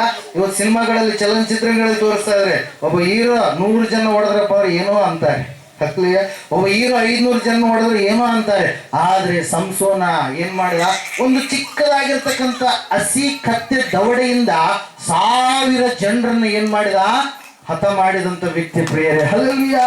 ಅಷ್ಟು ಬಲಾಢ್ಯನಾಗಿರ್ತಕ್ಕಂಥ ಸಂಸೋನ. ಮತ್ತೆ ಒಂದು ಸಾರಿ 300 ನರಿಗಳು ಸಿಗ್ತಾವ್ರಿ ಕೈಯಾಗ, 300 ನರಿಗಳನ್ನ ಏನ್ ಮಾಡಿದ, ತಂದು ಕಟ್ಟಿ ಹಾಕಿ ಎರಡೆರಡೆರಡು ಜೋಡಿ ಮಾಡಿ ಅದರ ನಡುವೆ ಪಂಜನ್ನ ಇಟ್ಟು ಏನ್ ಮಾಡಿದ ಫಿಲಿಸ್ಟಿಯರ ಹೊಲಗಳಲ್ಲಿ ಬಿಟ್ಟಂತ ವ್ಯಕ್ತಿ. ಸಡನ್ ಆಗಿ ಸಿಂಹ ಹಾರಿ ಬಂತು ಸಾಯಿಸ್ಬೇಕಂತೇಳಿ ಆ ಸಿಂಹವನ್ನ ಏನ್ ಮಾಡಿದ, ಸೀಳಿ ಹಾಕಿದ. ಯಾರು? ಸಂಸೋನ. ಇಷ್ಟು ಬಲಾಢ್ಯನಾಗಿರ್ತಕ್ಕಂಥ ಕಾರ್ಯಗಳನ್ನ ಮಾಡಿರ್ತಕ್ಕಂಥ ಸಂಸೋನ, ನಂಬಿಕೆಯಲ್ಲಿ ಉನ್ನತ ಸ್ಥಾಯಿಯಲ್ಲಿ ಇರ್ತಕ್ಕಂಥ ಸಂಸೋನ ಸಡನ್ ಆಗಿ ಏನಾದ, ಬಿದ್ದು ಹೋದ. ಕಾರಣ ಸಹವಾಸದಿಂದ ಅವನೇನಾದ, ದೂರವಾದ. ದೇವರ ಮಕ್ಕಳ ಸಹವಾಸವನ್ನ ಅಲಕ್ಷ್ಯ ಮಾಡಿದ. ಹಲ್ಲೆಲೂಯಾ. ಆ 14ನೇ ಅಧ್ಯಾಯದಿಂದ ನೋಡ್ತೀವಿ, ಬರೀ ಎಲ್ಲಿ ಕಳಿತಾ ಇದ್ದಾನೆ ತನ್ನ ಸಮಯವನ್ನ, ಫಿಲಿಸ್ಟಿಯರ ನಾಡಿನಲ್ಲಿ. ಹೆಚ್ಚು ಸಮಯವನ್ನು ಎಲ್ಲಿ ಕಳಿತಾ ಇದ್ದಾನೆ, ದೇವರನ್ನ ನಂಬಲಾರದಂತ ಮಕ್ಕಳ ಸಂಗಡ. ಹಲ್ಲೆಲೂಯಾ. ನೀನು ಆ ರೀತಿಯಾಗಿದ್ರೆ ನಿನ್ನ ಭಕ್ತಿ ಕೂಡ ಏನಾಗುತ್ತೆ, ಕುಂಠಿತವಾಗುತ್ತೆ, ಕಡಿಮೆ ಆಗ್ತಂತ ಹೋಗುತ್ತೆ. ನಿಂಗೆ ಗೊತ್ತಿರಲ್ಲ. ಹಲ್ಲೆಲೂಯಾ. ನೀನು ಅನ್ಕೊಂಡಿರ್ಬೋದು, ನಾನು ಬಹಳ ಭಕ್ತಿವಂತರಿ, ಬಹಳ ನನಗೆಲ್ಲ ಇದು ಗೊತ್ತು ಅದು ಗೊತ್ತು ಅಂತೇಳಿ ಎಲ್ಲ ಅನ್ಕೊಂಡ್ರು ಕೂಡ ನಿನ್ನ ಭಕ್ತಿ ಕಡಿಮೆ ಆಗ್ತಾ ಇರುತ್ತೆ. ಯಾವಾಗ ನೀನು ಬೇರೆಯವರ ಸಹವಾಸದಲ್ಲಿ ಇರುವಾಗ, ಮುಖ್ಯವಾಗಿ ದೇವರ ಆಲಯದಲ್ಲಿ ವಾರಕ್ಕೊಂದ್ಸಾರಿ ಕಾಣಿಸಿಕೊಳ್ಳಲಾರದೆ ಇರುವಾಗ, ನಿನ್ನ ಸಹವಾಸದಲ್ಲಿ ನೀನೇನಾಗ್ತೀಯ, ಕಂಪ್ಲೀಟ್ ಆಗಿ ಬೀಳೋದಕ್ಕೆ ನೀನು ಪ್ರಾರಂಭ ಮಾಡ್ತೀಯ. ಹಲ್ಲೆಲೂಯಾ. ದೇವರ ವಾಕ್ಯ ಹೇಳುತ್ತೆ, ಸಂಸೋನನು ಏನಾದ್ನ ಗೊತ್ತಾ, ಅಭಿಷೇಕವನ್ನ ಕಳೆದುಕೊಂಡ. ಅಷ್ಟು ಮಾತ್ರವಲ್ಲ, ಸಂಸೋನನು ಒಬ್ಬ ಮೋಜುಗಾರನಾಗಿ, ಒಬ್ಬ ಕಮಿಡಿಯನ್ ಆಗಿ, ಒಬ್ಬ ಜೋಕರ್ ಆಗಿ ಅವರ ಮಧ್ಯದಲ್ಲಿ ನಿಂತುಕೊಳ್ಬೇಕಾಯ್ತು ಪ್ರಿಯರೇ. ಅವನಿಗೆ ಬೇಡಿಗಳನ್ನ ಹಾಕಿದ್ರು. ಯಾವಾಗಲೂ ಕೂಡ ಸ್ವಾತಂತ್ರ್ಯವಾಗಿ ಹೋಗುವಂತ ಸಂಸೋನ, ಯಾರು ಬಂದ್ರು ಕೂಡ ಎಲ್ಲರನ್ನ ಎದುರಿಸುವಂತ ಸಂಸೋನ ಸಹವಾಸದಿಂದ ದೂರ ಆದಾಗ ಅವನ ಕೈಗಳಿಗೆ ಏನಾದರೂ ಬೇಡಿಗಳು ಬಿದ್ದು, ಅಪರಾಧಿ ಸ್ಥಾನದಲ್ಲಿ ಅವನು ನಿಲ್ಲಬೇಕಾಯ್ತು. ದೇವರು ವಾಕ್ಯ ಹೇಳ್ತಾ ಇದೆ, ಕಬ್ಬಿಣದ ಬೇಡಿಗಳನ್ನ ಹಾಕಿ ಸೆರೆಮನೆಯಲ್ಲಿ ಬಂಧಿಸಿಟ್ರಂತೆ. ಯಾರನ್ನ? ಸಂಸೋನನನ್ನ. ಯಾವಾಗ? ಸಹವಾಸದಿಂದ ದೂರ ಆದಾಗ. ಅದರ ಸಲುವಾಗಿ ಸಂಸೋನನು ಏನ್ ಮಾಡಿದ, ಸಹವಾಸವನ್ನ ಅಲಕ್ಷ್ಯ ಮಾಡಿದ, ದೇವರ ಸಹವಾಸವನ್ನ ಅಲಕ್ಷ್ಯ ಮಾಡಿದ, ದೈವಿಕ ಮಕ್ಕಳ ಸಹವಾಸವನ್ನ ಅಲಕ್ಷ್ಯ ಮಾಡಿದ. ಅದಕ್ಕಾಗಿ ಅವನು ಅಭಿಷೇಕವನ್ನ ಏನ್ ಮಾಡಿದ, ಕಳೆದುಕೊಂಡು ಬಿಟ್ಟ ಪ್ರಿಯರೇ. ಹಲ್ಲೆಲೂಯಾ. ನೀನು ಇದೆಯಾ ಇವತ್ತಿನ ದಿನ ದೇವರ ಸಹವಾಸವನ್ನು ಅಲಕ್ಷ್ಯ ಮಾಡ್ತಾ ಇದೆಯಾ? ಪ್ರತಿ ಕರ್ತನ ದಿವಸದಲ್ಲಿ ನೀನು ಮಂದಿರಕ್ಕೆ ಬಂದ್ರೆ ನಿನ್ನ ಜೀವಿತ ಹೆಂಗಿರುತ್ತೆ, ಈ 6 ದಿನಗಳಲ್ಲಿ ನೀನು ಬೆಳಕಾಗಿ ಇರ್ತೀಯ, ಹೊಳಪಾಗಿ ಇರ್ತೀಯ. ಹಲ್ಲೆಲೂಯಾ. Praise the Lord. ಅದರ ಸಲುವಾಗಿ ಇವತ್ತಿನ ದಿನ ಸಹವಾಸ ನೀನು ಯಾರ ಸಂಗಡ ಇದೆಯಾ? ಕೊನೆಯದಾಗಿ ಪ್ರಿಯರೇ, ಇನ್ನೂ 2 ವಿಷಯಗಳನ್ನು ಹೇಳ್ತೀನಿ, ಸಮಯ. ಹಲ್ಲೆಲೂಯಾ. Praise the lord. ಸಹವಾಸವನ್ನ ಅಲಕ್ಷ್ಯ ಮಾಡಿದಂತ ಸಂಸೋನ, ಆತನು ಏನ್ ಕಳ್ಕೊಂಡ, ಅಭಿಷೇಕವನ್ನ ಕಳೆದುಕೊಂಡ. 5ನೇದಾಗಿ ಸಮಯದಲ್ಲಿ ನಾವು ನೋಡೋಣ, ಲೂಕನು ಬರೆದ ಸುವಾರ್ತೆ 10ನೇ ಅಧ್ಯಾಯ. ಶ್ರೀ ಲೂಕನು ಬರೆದ ಸುವಾರ್ತೆ 10ನೇ ಅಧ್ಯಾಯ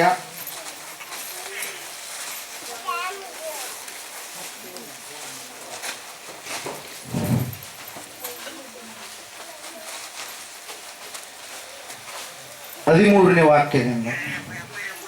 ಅಯ್ಯೋ ಕೊರಾಜಿನೇ, ಅಯ್ಯೋ ಕೊರಾಜಿನೇ, ಅಯ್ಯೋ ಬೆತ್ಸಾಯಿದವೇ, ನಿಮ್ಮಲ್ಲಿ ನಡೆದ ಮಹತ್ಕಾರ್ಯಗಳು ತೂರ್ ಮತ್ತು ಸಿದೋನ್ ಪಟ್ಟಣಗಳಲ್ಲಿ ನಡೆದಿದ್ದರೆ ಅಲ್ಲಿಯವರು ಆಗಲೇ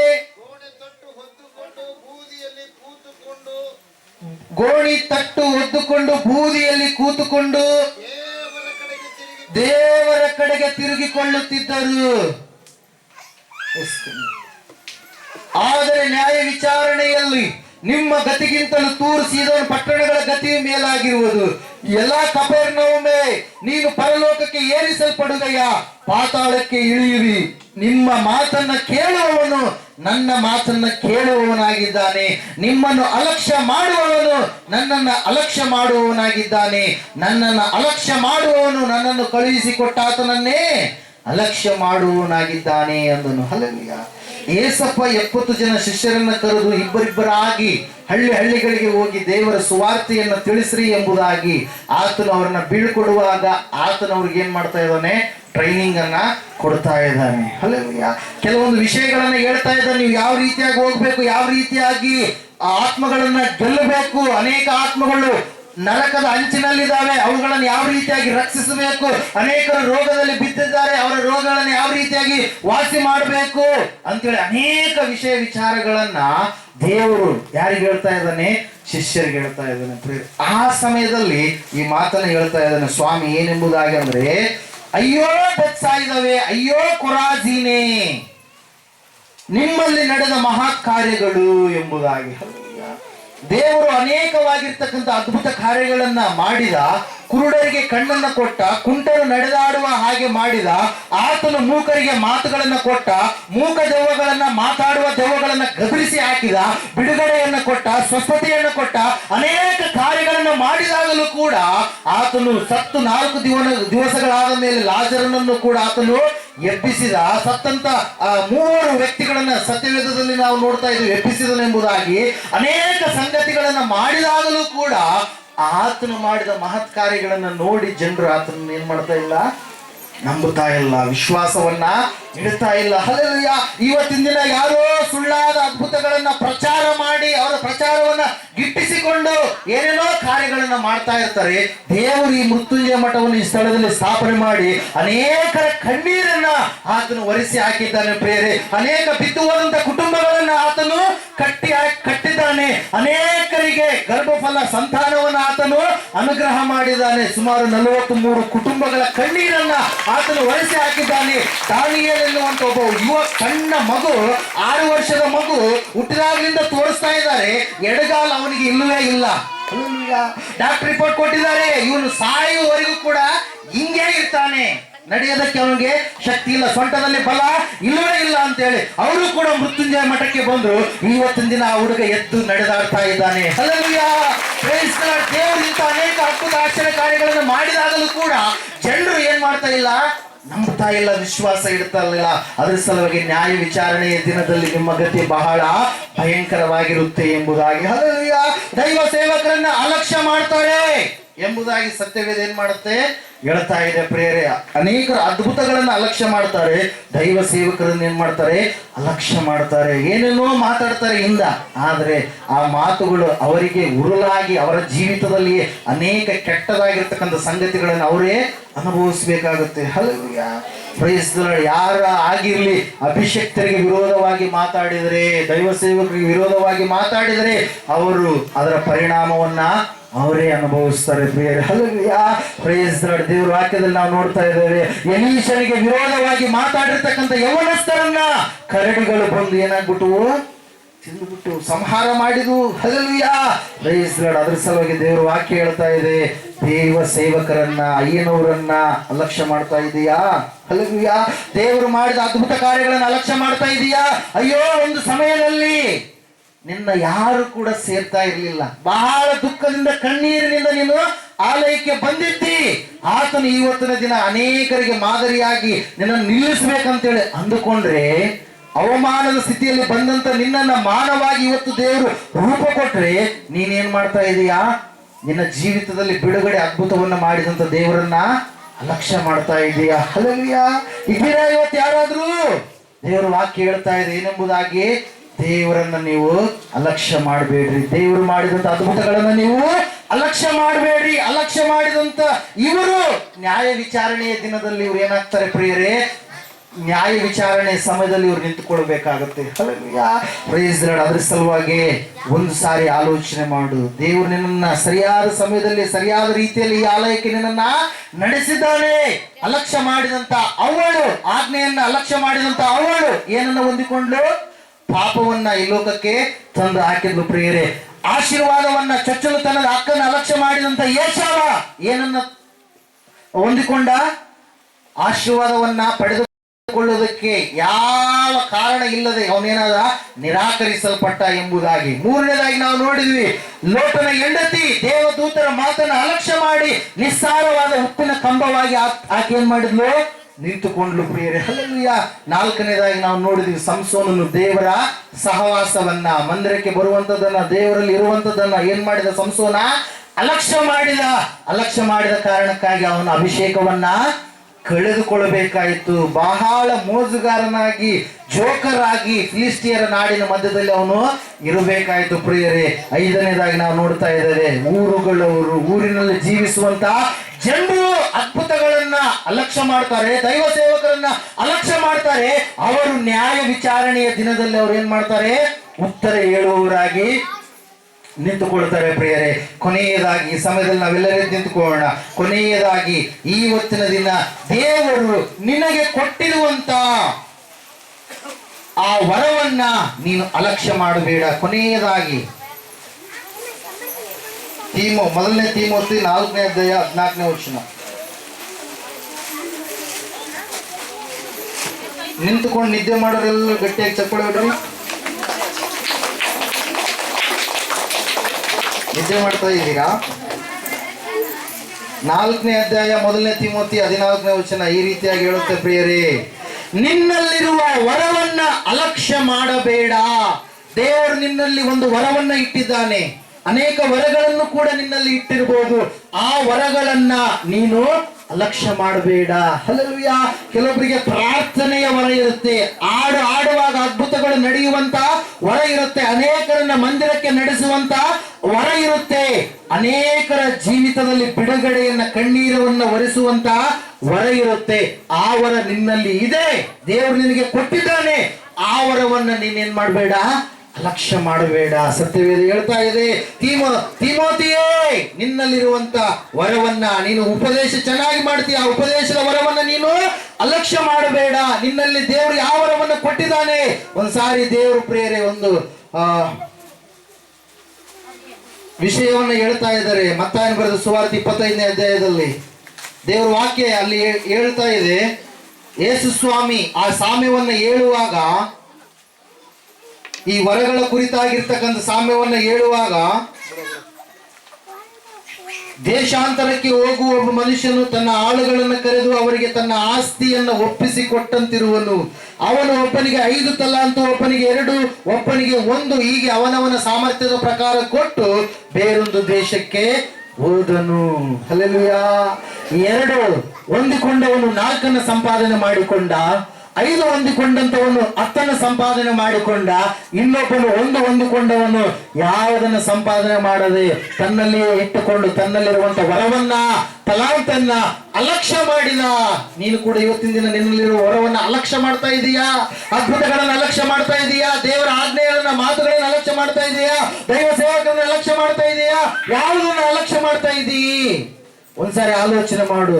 ದೇವರು ನಿನ್ನನ್ನ ಖಂಡಿತವಾಗಿ ಆತನೇ ನಡೆಸಿದ್ದಾನೆ. ಈ ಸ್ಥಳಕ್ಕೆ ನಿನಗೆ ಪರಿಪೂರ್ಣವಾದ ಬಿಡುಗಡೆ ಕೊಡಬೇಕು ಅಂತ ಹೇಳಿ ಪ್ರಿಯರೇ ಆಲೋಚನೆ ಮಾಡು. ಒಂದು ನಿರ್ಣಯ ತೆಗೆದುಕೋ. ದೇವರೇ, ಇನ್ನು ಮುಂದೆ ನಾನು ನಿನ್ನನ್ನಾಗಲಿ, ನಿನ್ನ ಸಹವಾಸವನ್ನಾಗಲಿ, ಅದ್ಭುತಗಳನ್ನಾಗಲಿ, ದೈವ ಸೇವಕರ ಮಾತುಗಳು, ವಾಕ್ಯಗಳನ್ನಾಗಲಿ ಅಲಕ್ಷ್ಯ ಮಾಡುವುದಿಲ್ಲ ಎಂಬುದಾಗಿ ದೃಢವಾದ ತೀರ್ಮಾನ ತೆಗೆದುಕೋ. ದೇವರೇ, ನನ್ನಲ್ಲಿಟ್ಟಿರ್ತಕ್ಕಂಥ ನೀನು ಕೊಟ್ಟಿರುವಂತ ವರವನ್ನು ಅಲಕ್ಷ್ಯ ಮಾಡುವುದಿಲ್ಲ ಎಂಬುದಾಗಿ ಒಂದು ತೀರ್ಮಾನವನ್ನು ತೆಗೆದುಕೋ. ಪ್ರಿಯನೇ ಪ್ರಿಯ, ಪ್ರಾರ್ಥನೆ ಮಾಡ್ರಿ, ಪ್ರಾರ್ಥನೆ ಮಾಡ್ರಿ.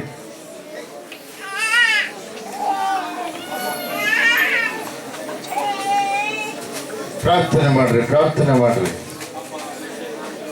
ಆತನು ಇಷ್ಟೊತ್ತು ನಿನ್ನ ಸಂಗಡ ಮಾತಾಡಿದ್ದಾನೆ. ಪರಿಶುದ್ಧವಾಗಿರುವಂತಹ ಪರ್ವತದಲ್ಲಿ, ಭಕ್ತಿಪರವಾಗಿರ್ತಕ್ಕಂಥ ಪರ್ವತದಲ್ಲಿ ನೀನಿದ್ದಿ. ಆ ಪರ್ವತಕ್ಕೆ ದೇವರು ನಿನ್ನನ್ನು ಕರೆದುಕೊಂಡು ಬಂದಿದ್ದಾನೆ. ಮೃತ್ಯುಂಜಯ ಮಠವೆಂಬ ಪರ್ವತ ದೇವರ ಸನ್ನಿಧಿಗೆ ಸೇರಿಸುವಂಥದ್ದು, ನಿನ್ನನ್ನು ಪರಿಶುದ್ಧನಾಗಿ ಸಕಲ ಸಮೃದ್ಧಿಯಿಂದ ತುಂಬಿಸುವಂತೆ ಮಾಡುವಂತ ಪರ್ವತವಾಗಿದೆ. ಇದನ್ನು ಬಿಟ್ಟು ತೊಲಗಲು ನೀನು ನಿನ್ನ ಮನಸ್ಸನ್ನ ಬಿಟ್ಟು ತೊಲಗದಂತೆ ಸ್ಥಿರಪಡಿಸು. ಇಲ್ಲಿ ನಿನಗೆ ಆರೋಗ್ಯವು, ಇಲ್ಲಿ ನಿನಗೆ ಸುಖವು, ಸಂತೋಷವು, ಪರಿಶುದ್ಧವಾದ ಜೀವಿತವು ಮತ್ತು ಮೋಕ್ಷ ಕೊಡುವಂಥ ಸಾಧನವಾಗಿ ದೇವರು ನಿನ್ನ ಸಂಗಡ ಮಾತಾಡಲು, ನಿನ್ನಲ್ಲಿರ್ತಕ್ಕಂಥ ವರಗಳ ಲೋಕಕ್ಕೆ ದೇವರು ನಿನ್ನ ಮೂಲಕವಾಗಿ ಮಾಡುವಂಥವುಗಳನ್ನ, ಸಮೃದ್ಧಿಯಾಗಿರುವಂಥ ಶಕ್ತಿಯನ್ನು ನಿನಗೆ ಕೊಟ್ಟು ನಡೆಸುವಂಥದ್ದಾಗಿದೆ. ಪ್ರತಿ ಕೇಡು ಗಂಡಾಂತರಗಳಿಂದ ಬಿಡಿಸುವಂಥದ್ದಾಗಿದೆ. ಪ್ರಿಯವಾದವರೇ, ಪ್ರಾರ್ಥನೆ ಮಾಡ್ರಿ, ಪ್ರಾರ್ಥನೆ ಮಾಡ್ರಿ. ಯಾರು ಮೌನವಾಗಿರ್ಬೇಡ್ರಿ. ಎಲ್ಲಿ ತಪ್ಪಿ ಹೋಗಿದ್ದೀರಿ? ಎಲ್ಲಿ ನೀವು ಯಾವ ಮಾತುಗಳು ಕೇಳಿ ಬಲಹೀನರಾಗಿ ನಡ್ಕೊಂಡಿದ್ದೀರಿ. ನಂದೇ ಶ್ರೇಷ್ಠ, ನಾನೇ ಶ್ರೇಷ್ಠ, ನನ್ನಲ್ಲಿ ಭಕ್ತಿ ಇದೆ, ನನ್ನ ಅಣ್ಣ ತಮ್ಮರಲ್ಲಿ ಭಕ್ತಿ ಇಲ್ಲ ಎಂಬುದಾಗಿ ಒಂದು ವೇಳೆ ನಿನ್ನ ಅಹಂಕಾರದಲ್ಲಿ ಒಂದು ವೇಳೆ ಭಕ್ತಿ ಮಾಡ್ತಾ ಇದೀಯೇನೋ, ನೀನು ಪ್ರೀತಿಸ್ತಾ ಇಲ್ವೇನೋ, ನಿನ್ನ ತಾಯಿಯನ್ನ, ಅಣ್ಣನನ್ನ, ಅತ್ತಿಗೆಯನ್ನ ನೀನು ಅಸಡ್ಡೆ ಮಾಡ್ತಾ ಇದೀಯೇನೋ, ಒಬ್ಬ ಮಗನ್ನ ಪ್ರೀತಿ ಮಾಡಿ ಇನ್ನೊಬ್ಬ ಮಗನ್ನ ದ್ವೇಷ ಮಾಡ್ತಾ ಇದೀಯೇನೋ. ನಿನಗೆ ಕೊಟ್ಟಿರ್ತಕ್ಕಂಥ ಮಕ್ಕಳು ಭಕ್ತಿಯಲ್ಲಿ ಬೆಳುವುದಕ್ಕಾಗಿ, ಭಕ್ತಿಯನ್ನು ಕಲಿಸುವುದಕ್ಕಾಗಿ, ಎಲ್ಲರನ್ನ ಏಕ ರೀತಿ ಪ್ರೀತಿ ಮಾಡುವಂತ ವ್ಯಕ್ತಿಯನ್ನಾಗಿ ದೇವರು ನಿನಗೆ ರೂಪಿಸಿದ್ದಾನೆ. ಪ್ರಾರ್ಥನೆ ಮಾಡಿ. ಎಲ್ಲಿ ದೇವರಿಂದ ನೀನು ದೂರ ಆಗಿದ್ದೆ ಪ್ರಿಯವಾದವ್ರೆ? ಹೆದರಬೇಡ. ಎಲ್ಲರೂ ನಿನ್ನ ಕೈ ಬಿಟ್ಟಿದ್ದಾರೇನೋ, ಎಲ್ಲ ನಿನ್ನ ನೋವುಪಡಿಸಿದ್ದಾರೇನೋ, ದಿಕ್ಕು ತೋಚದ ಸ್ಥಿತಿಯಲ್ಲಿ ನೀನು ಇದೆಯೇನೋ. ಆದರೆ ನೀನು ಬಂದಿರುವ ಸ್ಥಳ, ನೀನು ಬಂದಿರತಕ್ಕಂಥದ್ದು ನಿನ್ನನ್ನು ಉಂಟು ಮಾಡಿ ಎಲ್ಲದರಿಂದ ಬಿಡುಗಡೆ ಮಾಡುವ ಶಕ್ತಿಶಾಲಿಯಾದ ದೇವರು. ಎದುರದಿರು ನನ್ನ ಮನವೇ, ಕದಲದಿರು ನನ್ನ ಮನವೇ, ಎದುರದಿರು ನನ್ನ ಮನವೇ, ಕದಲದಿರು ನನ್ನ ಮನವೇ.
ನಿನಗಿರುವಾಗ ಜೊತೆಯಿದ್ದು ಕಾಪಾಡುವ ನನ್ನ ಮನವೇ, ನನ್ನ ಮನವೇ,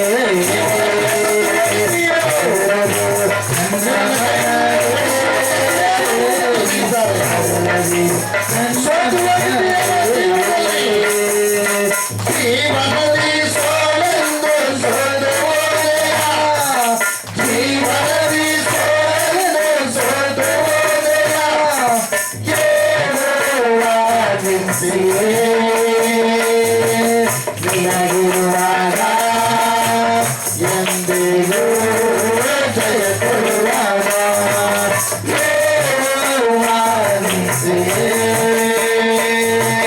ನಿನಗಿರುವಾಗ ಎಂದಿಗೂ ಜಯ ಕೊಡುವಾಗ ನನ್ನ ಮನವೇ, ನೀನು ಕದಲದಿರೋ ನನ್ನ ಮನವೇ. ಮನವೇ ಕದಲದಿರು ನನ್ನ ಮನವೇ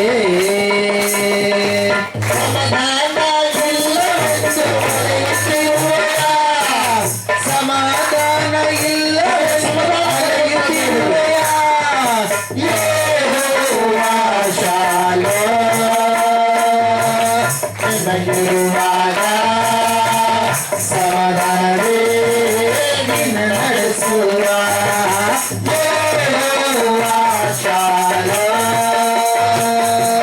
ನಿನ್ನಗಿರುವಾಗ ಸಮಾಧಾನವೇ ನಿನ್ನ ನಡೆಸುವ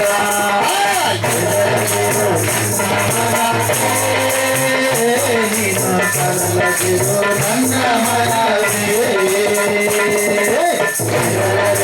ನನ್ನ ಮನವೇ ಕದಲದಿರು ನನ್ನ ಮನವೇ ಸ್ತುತಿಸೋ ಸ್ತುತಿಸೋ ಜಗೇಶನ ಸ್ತುತಿಸೋ ಸ್ತುತಿಸೋ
ಸ್ತೋತ್ರ ಸ್ತೋತ್ರ ಕುರುಡರಿಗೆ ಕಣ್ಣು ಬರುತ್ತದೆ, ಕುಂಟರಿಗೆ ಎದ್ದು ನಡೆದವರು, ಮೂಗರು ಮಾತಾಡುವರು, ಸತ್ತವರು ಬದುಕುವರು, ಎಲ್ಲಾ ತರದ ವ್ಯಾಧಿಗಳು ನೀಗಿಸಲ್ಪಡುತ್ತವೆ, ಎಲ್ಲಾ ತರದ ಕೊರತೆಗಳು ನೀಗಿಸಲ್ಪಡುತ್ತವೆ.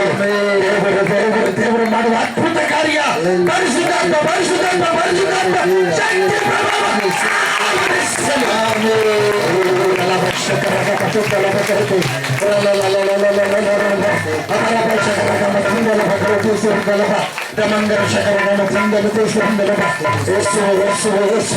ನಿನಗೆ ಸ್ತೋತ್ರಪ್ಪ, ನಿನಗೆ ಸ್ತೋತ್ರಯ್ಯ, ನಿನಗೆ ಮಹಿಮೆ ಮಹಿಮೆ ಮಹಿಮೆ ಮಹಿಮೆ.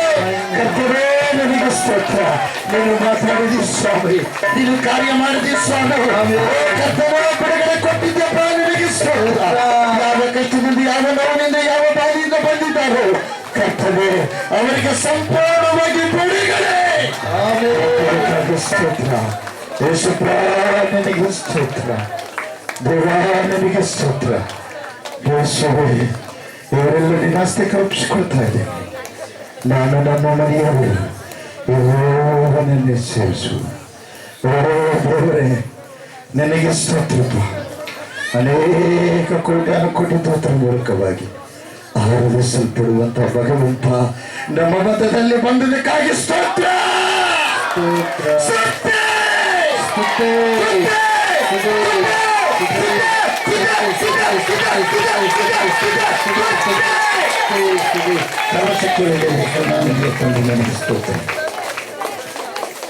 ರಕ್ಷಕನೇ, ಇದನ್ನು ಸ್ಪಷ್ಟವಾಗಿ ಹೃದಯಕ್ಕೆ ತಾಕುವಂತೆ ಅಪಾರದಲ್ಲಿರುವಂಥ ಕಲ್ಮಶವನ್ನು ತೆಗೆದು ಹಾಕುವ ಬೋಧನೆಯನ್ನು ಮಾಡಿದಪ್ಪ, ನನಗೆ ಸ್ತೋತ್ರ. ಹೃದಯದಲ್ಲಿ ನಿನ್ನ ಶಕ್ತಿಯನ್ನ, ನಿನ್ನ ಪ್ರಭಾವವನ್ನ ತುಂಬಿಸಬೇಕಾಗಿ ಸ್ತೋತ್ರ. ನಿನ್ನ ಕಡೆ ಯಾರು ದೃಷ್ಟಿ ಇಟ್ಟು ನೋಡಿದಾರೋ, ಯಾರು ವಾಕ್ಯವನ್ನು ಕೇಳಿದಾರೋ ಅವರಿಗೆ ಬಿಡುಗಡೆ ಕೊಟ್ಟದಕ್ಕಾಗಿ ಸ್ತೋತ್ರ. ಅವರಿಗೆ ಆರೋಗ್ಯ ಕೊಟ್ಟದಕ್ಕಾಗಿ ಸ್ತೋತ್ರ. ದಿಕ್ಕಿಲ್ಲದವರಿಗೆ ಸಹಾಯ ಅಭಯಸ್ಥ ನೀಡದಕ್ಕಾಗಿ ಸ್ತೋತ್ರ. ಸುರಕ್ಷತೆ ಕೊಟ್ಟದಕ್ಕಾಗಿ ಸ್ತೋತ್ರ.